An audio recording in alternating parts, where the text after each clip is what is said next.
Breaker, breaker, this is the Hurry and Hoosier. We're looking around out there for some console building for an old 72 Dodge van, or any van for that matter. Come on.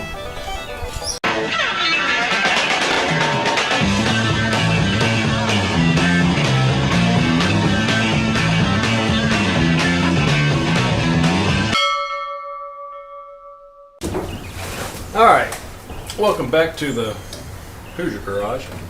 We got a little different turn of events here. We're not going to do a sheet metal video this time. We've done some other various style videos, but this one will actually pertain to the building of this van. So, what I was going to show you, and this just gives us a nice break from the metal, right? And so we'll probably do this in a couple of parts. I don't know how many, at least one, right? And we're going to show you how we approached building the overhead console for this van. And I think it's pretty cool. I wanted one from the time I was looking at a van. I thought, well, that'd be cool to have that, have a CB in it. A lot of the old school vans had that. They had their gauges. Some of the alternatives, they have a CD player and they got the original radio in the dash and switches for lighting. So I thought I'd show you how I approached it. First time I've ever built one. But I'll show you what I did, and hopefully if you're looking to do this, or maybe you never considered doing it, and it's give you an idea, well, cool. Hopefully it'll help you out. Look at it. We'll turn the light on here. So that's what we got so far. Now this is not by any means done, but is our basic mock-up for the van console. Okay. This is solidly mounted in there, so I have established that, the depth of it, how far I want it in or out.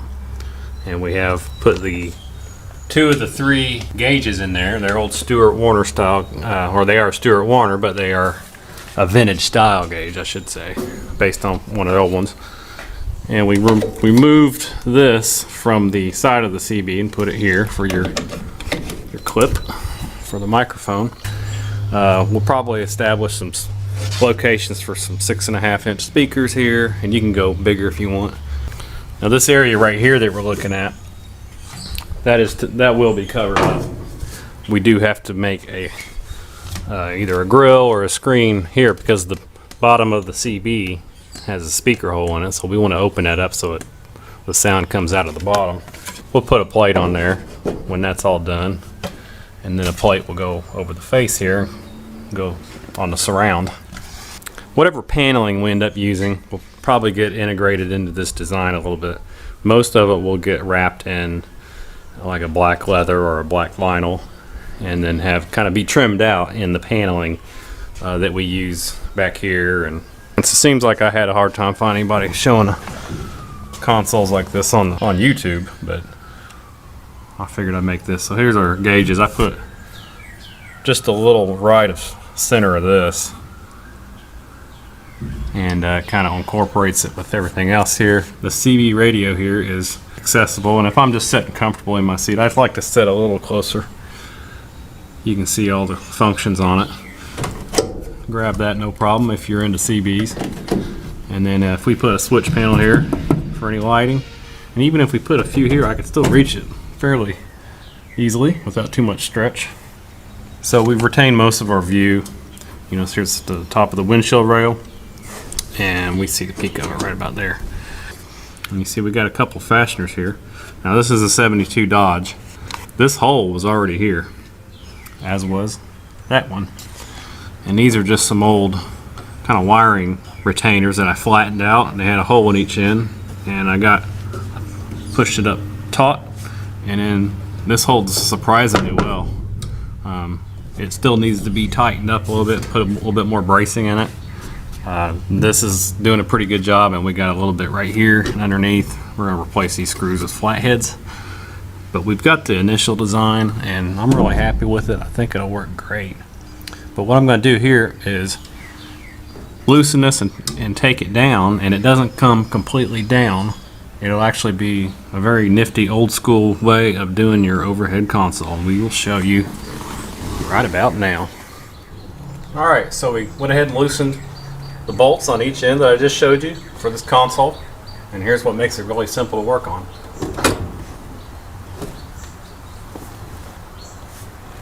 2 regular hinges. They're butt hinges. I found both of them for like $1.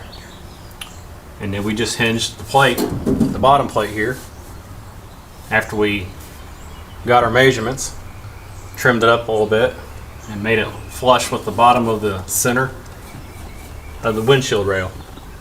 So that way it swings up, and then you just mount the bolt into the hole, and then it fits right into place. These mounts are just some old pieces of bracketry I have laying around, and that CV is really tight in there. The rest of our wiring will run through here, and we'll put some looms in here for anything else we run, and it'll all run real cleanly. Have a little bit of slack, and you can go up through here and down and back into the wiring or anything else that's involved there for the operation of the lighting or anything else you have up there. So I'll show you how we went about getting these measurements. First things first, we're going to start right here. Since the doors are not on the van, I got to show you this way. It just makes it a little simpler. The top of this vent window chrome, so right here, ends up being right about here, and we have a mark right there. Okay, so that is our mark. I went ahead and did that. Let's find that point, and right here on the bottom of the roof rail, you can run a string all the way across to that side, and we have the black mark over there, which would be the top of that vent window chrome. Okay, once you get that string nice and tight, you don't want no drooping in it, nice and tight across there, you can start measuring every 3 inches. And let me show you. We want to do the bottom plate first, and that's what we got here. That is the bottom plate that you see right here. You measure the whole length of it. I think this one ran about 59.5 inches. You can just call it 60. So from this point to this point, that's where the ones we was talking about, top of your vent window. And then every 3 inches, you'll mark that string, with a dot. Just put a dot every 3 inches on that string. And then you take your piece of paper like this, and as you go down through here, you'll measure 3 inches out. How far is it from this point to the string, from this point to the string, and so on and so forth, every 3 inches. And you do that all the way across, and then this will establish your bottom plate. You would transfer this to some poster board or cardboard, and then just connect the dots with the lines, and then you'll get this shape right here. Of course, this one you'd want to be flat. Alright, now once you get that one, you leave your string up there and use the same marks, and we're pretty much going to do the same thing here. Every 3 inches you're going to get your height. So if you get that string running right across here, instead of going that way because you've already got it, you go 3 inches up, 3 inches up. You go all the way up to the ceiling. Again, do all the way across. Get your poster board, connect your dots, and then you've got 2 templates that'll give you your basic shape right there. Alright, so here's our bottom plate template. Now, if you look up there, notice how the windshield rail has like a curve to it, real obvious to see, especially if you're looking from the front. It has that little bow to it. Okay, this varies a little bit from the actual piece. If you notice the piece itself, the radius on it is much more of a curve than the template, and that's because this portion of it, when you go to swing that up on the hinges, it's obstructed by the roof wrapping around and bowing down. So that's why you find the center, which on this one it's right here, and when we go to mount this up, the plywood portion, we mark center on the van itself, and then we use our hinges and we mount the hinges to the plate. Now you can come up here higher, lower, however. I think it was pretty good to have it to where the board falls flush with the bottom of the rail. And when I say rail, I mean basically this right here. So then when it comes up here, it'll be up inside the rail some because of the flatness of it. So I had to keep shaving this just each side gradually until it fit up in there like that. Okay. So you do have to do a little trimming on that. Now this piece here, I'll show you the template for that. It's pretty true to this one. And here is the faceplate. Like I said, that's pretty true because it's just a straight up measurement. So that one transferred nicely, and you want to find your center on that one as well.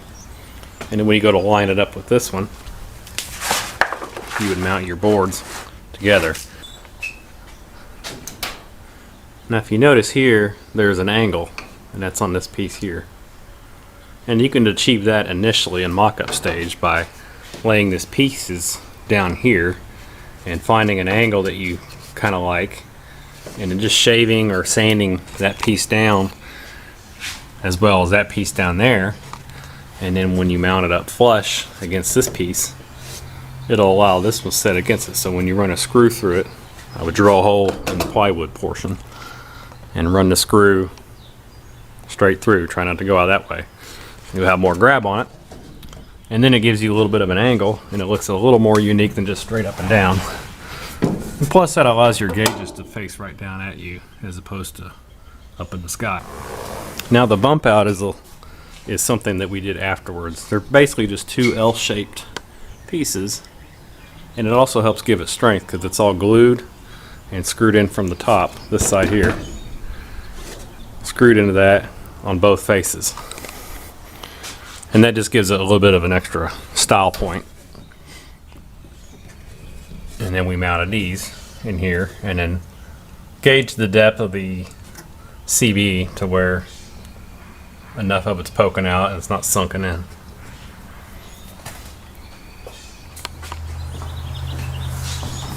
Alright, now this console is still in a little bit of a mock-up stage, so it's not completely solid. I went ahead and bolted that side in, so it's leaning down. You got to be careful, you don't want it to snap or break anything. But it's a fairly easy attach situation. You could probably find a better way, and I might see if I can improve this, make it a little quicker in case you do have to get in and out and test it and stuff. I just have a bolt, and like I said, I'm running it through a factory hole here that's already existed. And these brackets, I just flattened them out, and they're very stiff, and they work very good. I just found a nut. You can put the nut up in behind here like this.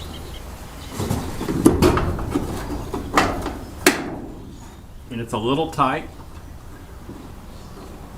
Fit through that hole, but it does work. And once you start getting it tight, you can hold it up and it'll hold it pretty good.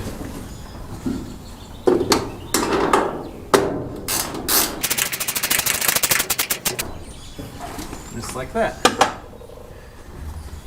And we're back to where we was when we started the video. So all in all, for the initial makeup of this, pretty happy with it. You can see where it all comes in right here. A lot of this will get closed up when we get some more bracing in there. I'll have to trim this panel down a little bit just so it fits back in there. We might have to redo the bracket, you know, just little stuff, but we have it in a good position. Up here it's pretty good. Like I said, we'll get this all covered up at some point. Not anytime soon, I don't think. And it gives us a good look at how it would work and the ergonomic standpoint of it. So I think what I'll do, I'll make this part one, and then we will, any other improvements we do, we'll make part two and so on, and get it all covered up for you. We'll show it in a series of videos. So if you like what you see right here on this channel, the Hoosier Garage, make sure you subscribe, hit the little And we're also on Facebook, Instagram. You can follow us there. Instagram's been blowing up really good lately.